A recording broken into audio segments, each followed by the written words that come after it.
All right, so the next person that I want to bring out, all the guys that we have are really amazing media buyers, for real.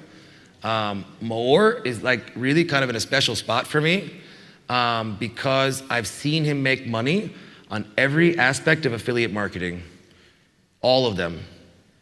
ClickBank, affiliate offers, fintech lead generation, just across the board, he cranked it. When I first got to Israel and I was making my relationships with Facebook and I was making my relationships with Google, we started running with Facebook and they literally was like, you should talk to this guy, he's killing it. I was like, that's pretty fucking impressive. That's Facebook telling me that this guy's killing it. Then we started talking to Google and I really couldn't make Google work. I still pretty much suck at Google. And I was bitching about it. Like, yeah, I can't make lead gen work. You guys, your targeting's all fucked up. It goes better on Facebook. And they're like, well, there's this guy, Maor. He's killing it with us on Google. And I was like, holy shit. In 6 months, this dude was name checked by both traffic sources. So, you know, as I said earlier, hashtag no ego. I told Maor, come on, consult me. Teach me how to buy media better. Come into my office and teach my team how to buy media better. So when I got a chance for him to talk, I was excited. He's not a guy that talks. He's a guy that actually is like really running the campaigns. But he's at a very high level. And I want you guys to listen like really well to him, take it in, digest it. He's also put a lot of notes inside of the app. There's the event management app also has all the slides and his notes. He wrote like a standard operating procedure Bible in there. So make sure to go through it. So let me bring out Maor.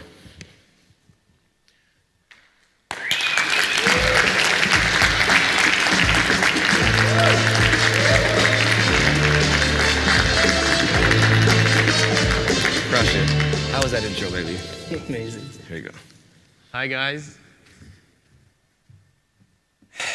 Okay, first of all, James just reminded me that I never invoiced him for the consultation.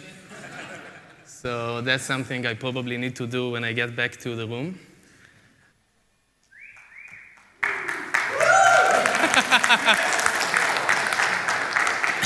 Amazing, amazing. Wait, let me get back to the start, and that's it.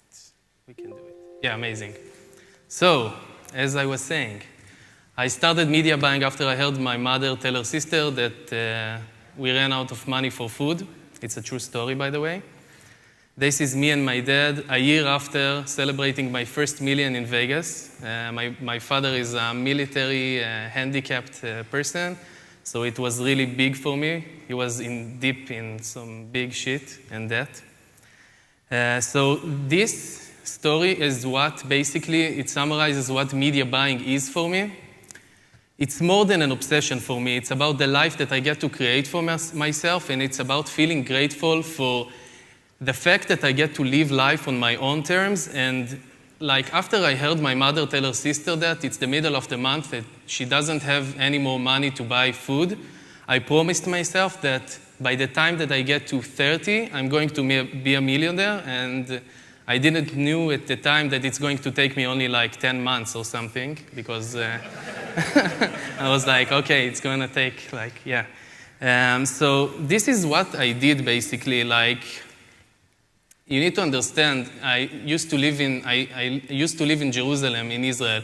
That's the second poorest city in Israel. So thinking about $1 million is as far away as you can imagine. It's like we don't have Bentleys there, no Lamborghinis, barely Ferraris or stuff. So that's a really big dream, and achieving it is amazing. And I can tell you, and my friends who are close to me can tell you, that I feel grateful for every second of my life. So the first 10 months, I didn't fuck, not that I'm fucking a lot right now. I didn't go out, I didn't meet with friends, I didn't do a lot.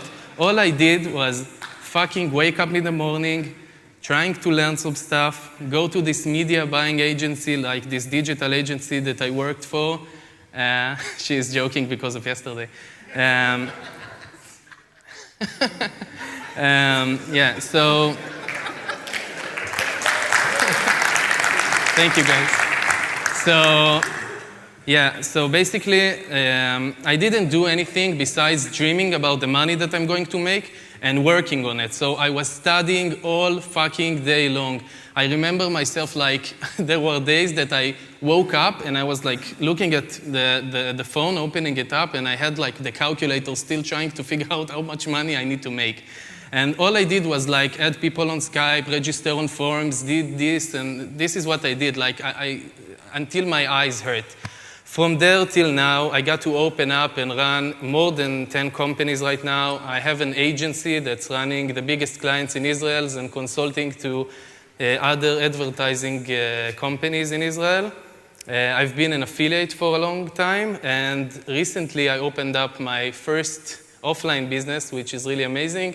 It's a fitness center in Israel called Boost Fitness Center. If you're there, come and meet me there sometimes when I'm there. So this is what this industry is for me. I get to travel the world and hang out with my partners who are super smart, which is amazing.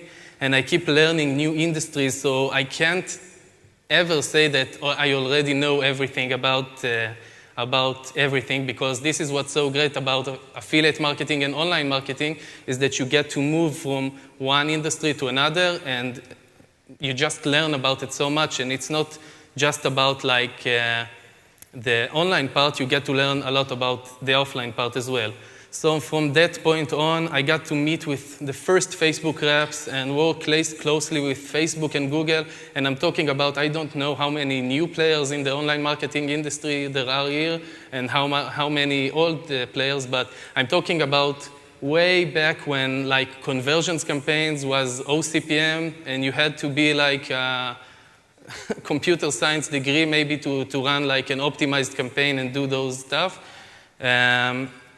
So what I really was trying to understand at that time was like how to really work with those platforms and those people, like the reps, and how to work in compliance with those platforms and really understand the system, because I like hacking those systems, really understanding how they test creatives, how to really, like when does a campaign like enter manual review and everything, like how do they evaluate the creatives. And I had a lot of questions, and some of them I still have now, like who in here that runs Facebook ads has a situation or had a situation where a campaign is like killing it. The CPL, the CPA is so low for like 1 to 3 days, and then you have like, it starts like doubling itself and doubling itself. Who in here has this situation like where you, yeah. So you know what I'm talking about. And you have those accounts that are killing it, and the other day they're not spending anything. Like who in here has that situation? They're not spending, and you have to manually bid it and really raise this bid. So I was really trying to understand, because this system is so smart that anytime there is like something you suffer from, it's also an opportunity, right? So you can really squeeze something from it. So that was what I did way back then. So I need to tell you right now, it's one of my first talks in a big audience. I'm not that CEO guy who has like 20 employees who is going to tell you like things that worked for him like 4 years ago, and he has this team that is doing the campaigns right now. I'm not that. I'm the geek who is sitting in front of the computer all day long. I run campaigns, optimize campaigns, sometimes kill them. I change creatives. I fight with clients. So I just wanted to get this shit off the table. So, yeah, basically, what I'm going to show you right now, and I chose like the white subject is how to really squeeze the lemon, which is like a really Israeli name for it, but it's about campaign scaling without losing ROI. And I'm going to show you some stuff that I'm running right now in arbitrage, e-com, and just like CPA offers, and also dynamic CPL in Google, which is really hard, and you can find that in like solar industry, loans industry, and insurance industry. So everything right here are campaigns that if you open up my laptop, you'll see it spent like yesterday, I think the example that I have right here spent something like 14K just on Google yesterday. So it's a nice, decent amount. Just on search, we are running GDN, native, and Instagram and Facebook also. So I also don't want to be the guy who sells you dreams, you know? Not everything that I'm going to tell you right now is going to work out for you, okay? So I don't know like what you are running right now, but I can tell you that. And that's one of the best tips that I can give you, and I call my tips Wolf Tips because my company is Wolf Marketing. So that's one of the tips that I'm going to start off with. If something I tell you doesn't work out for you, first of all, it definitely works for me because I'm going to give you the best tips that I have right now in the scaling and ROI and campaign structure category. But if something doesn't work out for you, be stubborn. Change accounts, change currencies, change platforms, change creatives, change structures, change the fucking everything, okay? Every time, because I promise you there's going to be one campaign that you would have given up on that is making you so much money, and that's the campaign that's going to stay when anything else fails, everything else fails. So do that, okay? A lot of affiliates are running campaigns, getting like 5, 15 clicks. They're not converting. They don't even calculate, and they don't even care about the payouts. They kill the campaign. Don't do it. If you don't have patience, and I'm going to get to it, don't do it, okay? So it's about running with unfair advantage, okay? So an unfair advantage comes in many ways and forms. And I'm going to tell you some of them right now. So first of all, you need good offers, okay? So a good offer is when you have an unfair advantage. An unfair advantage, for example, could be if a network or advertiser gives you the ability or the option to place a pixel where all of their traffic goes. So first of all, you can retarget and remarket on that traffic, which is amazing. But you also get the conversion pixel a lot warmer on Facebook, so you don't have to really spend money on those initial conversions. That's, of course, you can create lookalikes, and there are a lot of third-party stuff that you can utilize that amazing traffic for. The second thing is that if you have someone that's ranked high enough that won't treat you like just another affiliate, would be really approachable, and you can tell them, hey man, I need that, I need that. Third thing is that you should only do business, of course, with someone you trust that's not going to shave you, or at least if they shave you, not be pigs about it. And the final thing that I can think about is if you're getting the latest creatives, latest lists, and maybe if they really if they don't allow other people to run the same creatives you are running, I'm not a really big believer in that, because I think Facebook is like an ocean of traffic, but yeah, that's one of those things. Second thing is that you need to test. Testing a lot of pre-lenders, lender, offer pages, different placements, different creatives, and of course that takes a lot of money, okay? And as I said before, you want to base your optimization, your decisions, on real numbers, not just like small creatives and placements. You wanna get more than 5 clicks before you kill that specific placement, and if that specific placement doesn't work, maybe it doesn't work with those specific creatives, because I'm sure a lot of you have ran in the past year campaigns, and you saw that one creative on like maybe the story placement, which is quite new, works, and the other one doesn't. So we have new placements all the time, and we need to figure out which works for what. Yeah, and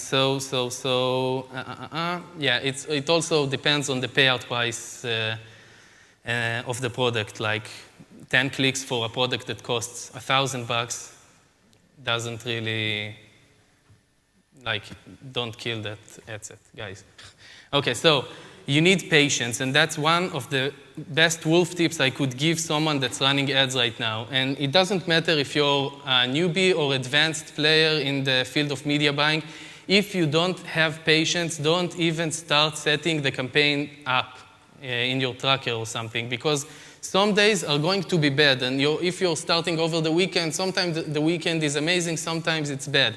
So the best quote I could give anyone, which I read in a Tony Robbins book, and maybe some of you know it from another place, is Warren Buffett's quote, and that applies directly to media buying. And also, by the way, patience doesn't even start with like the stuff if it converts or doesn't convert. Sometimes you have a campaign that converts amazing, you're refreshing stats all day, you are going, you are happy, and everything is amazing, but like the other day, it's not converting at all. Most guys I know would start making changes, and a lot of time when you're making changes and you're really rushing it, you're going to make some changes you're going to regret later. Okay, so, yeah. Okay, what the fuck? Okay, so, oh, yeah, I wanted to add that. By the way, we canceled those transitions and animations, but something got fucked. Anyway, okay, so, as I said before, just before I start, I promise I'm going to start, guys. I was really fucking talking too much. I don't want to sell you dreams. Okay, so these are not stuff that I learned from other guys or that I heard rumors about if they are working or not. These are things that I'm doing right now. And in relation to that quote, just remember this one thing. And this is something every time before I start a campaign or even go up and try and hit with girls, I remember that even Hall of Famers win 70% of the times, and that's being a Hall of Famer, right? Okay, so don't forget it. Most offers aren't going to work, and that's okay. It doesn't mean you're a bad affiliate. It doesn't mean you don't know. Yeah, it's always good to keep learning, and you don't know what you don't know, right? But like, don't get upset because you know you keep seeing those guys who come up on stage, and that one made like 50K a day, and this one is making $1 million a month, and whatever. It doesn't mean they don't fail, okay? So the first tactic that I'm going to teach you really applies to an arbitrage campaign. So that's something really nice because, first of all, it's compliant with Facebook. So you get to run it on Facebook without having your accounts shut down. I've had a lot of accounts shut down in the past, but I've also seen a regression with Facebook about it, and they don't kill accounts in that field right now. And that might not be the case when we finish talking because they're changing things all the time, those fuckers. Oh my God, I'm being filmed, I forgot. Okay, so that structure is really, really nice, okay, because you know the simple thing is that you have an ad set and you get the budget up, it works amazing, you get the budget up, and then once it gets to a certain point, the CPM starts to go up, right? And the CPCs, and in arbitrage campaigns, it's really, that's what it matters because you care about the page views, the average page views, the time the user stays on the site, and you care about those stuff. And what we do is create custom conversions. So we have Tag Manager, and we fire those events when people are staying on the site a certain amount of time and when they click on ads maybe and those kinds of stuff. And we create custom conversions that include several events. And when the CPC goes up, your margins are being killed or you start losing money on the campaign. So basically what I do is I run on a lot of accounts. So though the structure goes something like I start with 20 to 40 ad sets that are duplicates of each other. In this method, I'm not excluding. I don't care about overlaps. I don't care about the insights on Facebook or the rep that tells me that I need to exclude because I'm using broad audience and I'm just letting the Facebook pixel do its magic, which is, by the way, we're talking a lot of shit about Facebook, but the person, we have to break the legs and hands of the people who ban the accounts and the policy, but we need to kiss the hands and legs of the people who build the pixel system, which is amazing, and it allows a lot of people that don't have a lot of knowledge in the media buying space just run campaigns and convert because the algorithm is amazing. It really is amazing. I don't know anyone who would talk shit about the pixel. And okay, so I said I'm starting off with like 20 to 40 ad sets that are duplicates of each other, and I'm not excluding. And that's the one more wolf tip that I'm going to give you. Measurement in those kinds of arbitrage campaigns is everything. Like the reporting system needs to be as detailed as possible. So if you have a tech team or a techie partner that really helps you get everything going, that's amazing. And if you're using a third-party system, that's also good. But what I suggest that you use is the template tracking parameters that really allows you to really follow through with every ad set, every campaign, and every creatives. And then you get to kill the ones that aren't converting, because you can't really trust the custom conversions if you're using custom conversions. Most people just run on those generic events, right? The purchase, lead gen, initiate checkout in the e-com industry. So example number 2 is like really advanced, and I'm going to say it right now. Don't do it if you don't believe you can really control the campaign, because I'm going to talk about accelerated delivery. So anyone in here tried accelerated delivery? Nice, nice, nice. That's it, like 8 guys. This is not television, guys. I'm right here. Anyone tried accelerated delivery? Great. So you know that it could do magic if it works, and it could be a money machine once it does, but most times it would spend money like crazy and the CPCs will go up. So only start that campaign and only start manual bidding with accelerated delivery once you have 30 to 50 conversions, and after the system tells you that the initial learning phase is over, okay? Don't do it before. And again, this applies to the current Facebook system. It might be less relevant a week or a day from now. So yeah, so what I wanted to show you is like what I do, and this is the tip that I could give you for the arbitrage campaigns, is like I do 5 times the CPC that I'm getting, but it really depends. 5 times the CPC that I want, but only if I already got there by the automatic bidding. So for example, if my CPC that I want to get, and I'm just throwing a number right now, is 0.4, okay, for example, I'm going to bid 5 times that only if the current automatic bidding campaign already gave me something that's close to that. If it's not close to that, the Facebook system is going to think, oh my God, this guy is not being realistic, and you're not going to get rich, or that's it, basically. You're not going to get rich. So yeah, the other thing I like to do, and we're talking again about how to scale it. Okay, so we're talking about a situation where you have good ROI, you have a campaign running, it's spending something, maybe a couple of hundred, and maybe a couple of thousands, but you really want to scale it, and you're afraid that you're going to lose ROI.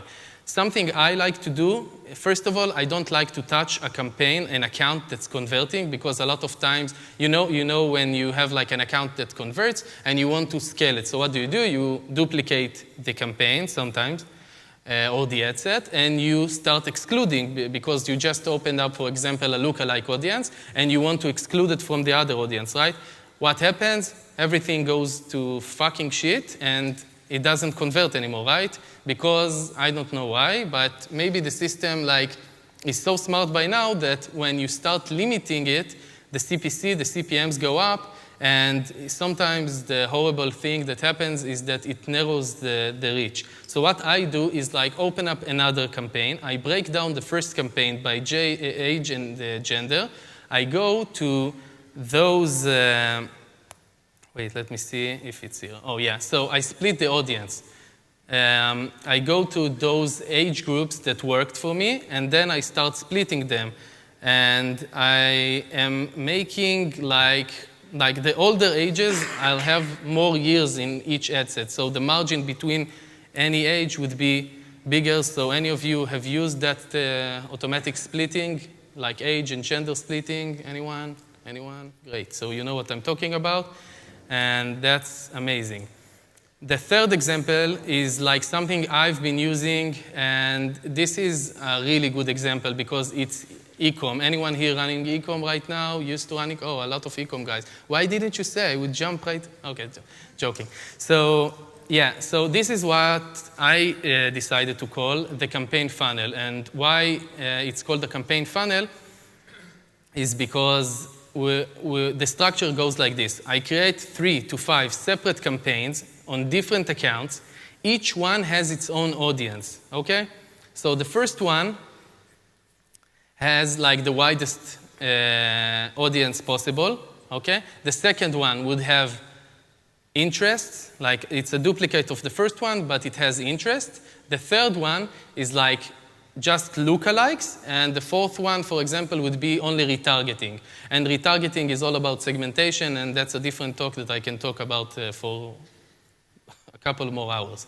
But that really gives me the ability to optimize really good. So first of all, if there is one campaign that's not doing well, I can test it on a different account. And I don't know, anyone here tried testing different accounts when something doesn't work? Anyone? Okay, so I'm sure you've seen some accounts are just cursed or something like that. From day one, they won't convert. But something I would recommend, and that's another wolf tip I can give you, is trying different currencies.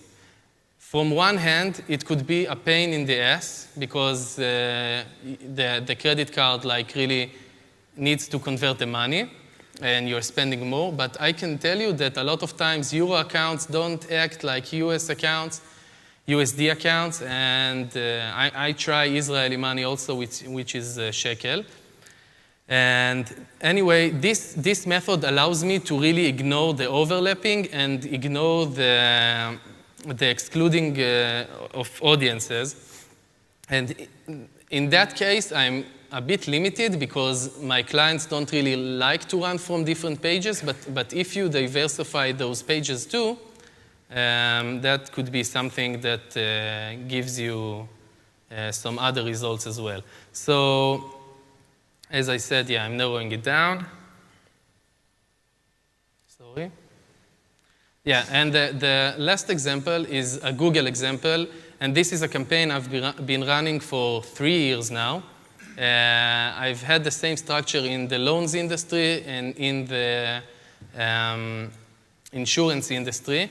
And this is one of the hardest campaigns I got to run, and campaigns that I've spent so much time on. And this is probably why I don't fuck. I'm like thinking out loud. Okay, so yeah, I'm not joking, guys. No, I'm just not joking.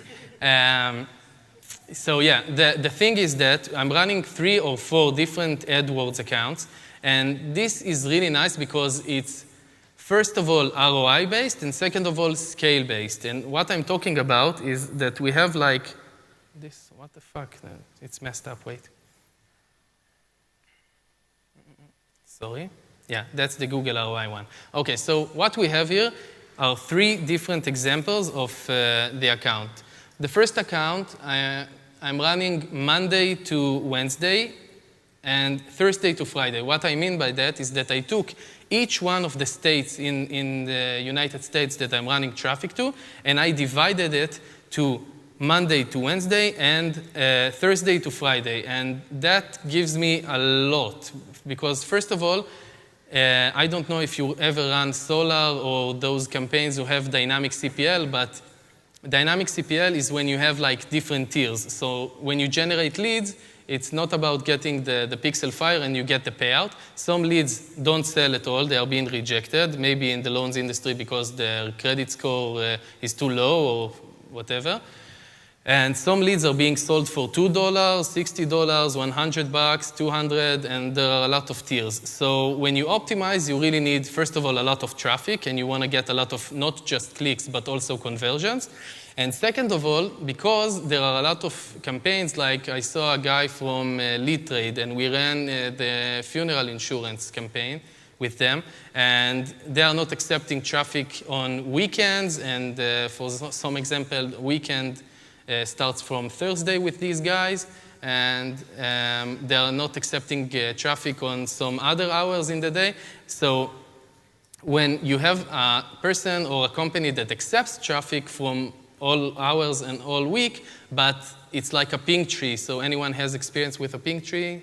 Okay, so a ping tree basically is when it's a technology that's based on ping and post. So the system pings the bidder who wants to buy the lead with like some of the details of the lead, like the postal code, maybe the amount of loan or insurance product that he wants to buy.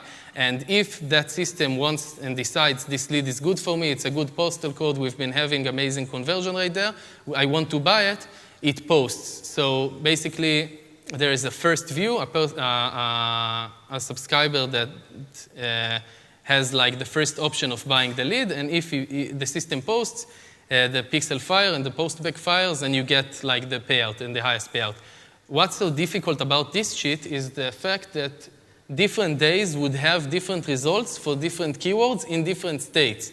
So it's so complex that from one hand, you want to really build a structure that really gives you like an ad group for each keyword. But from the other hand, you can't spend like 30 hours a day, and you don't even have 30 hours a day, optimizing a campaign, right? So you need to do something in the middle. So first campaign, an account that I'm running, is dividing it only to a deep level of like Monday to Thursday, as I said. Monday to Wednesday and Thursday to Friday. And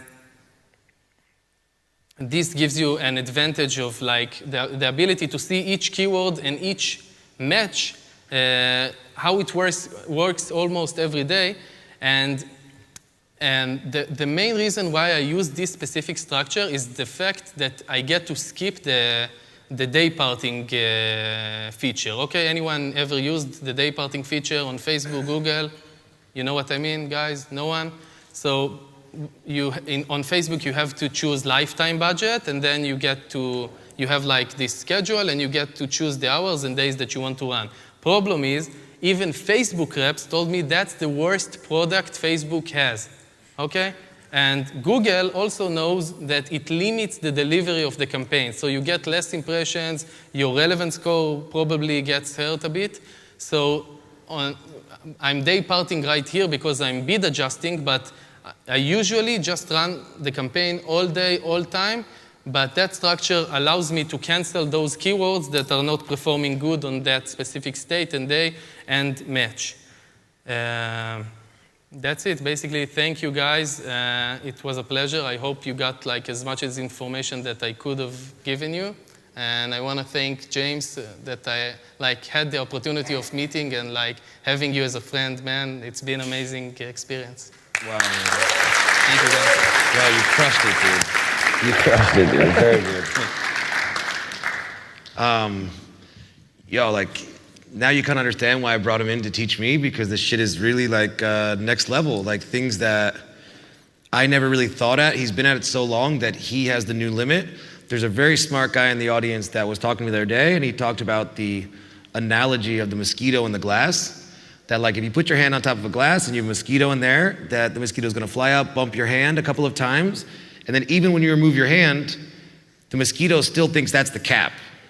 And like I really think that I optimize like a boss. I think I segment pretty well. I split test ads and landing pages and offers. And then I talked to him, and he's like, yeah, I split test the day parting in combination with states, and then I test it in 5 ad accounts, and then I take those ad accounts and I use different currencies. And I was like, dude, different currencies? Like, really, is that even like a thing? But yeah, sure enough, like he really raises the hand above the glass and let me actually think bigger in how I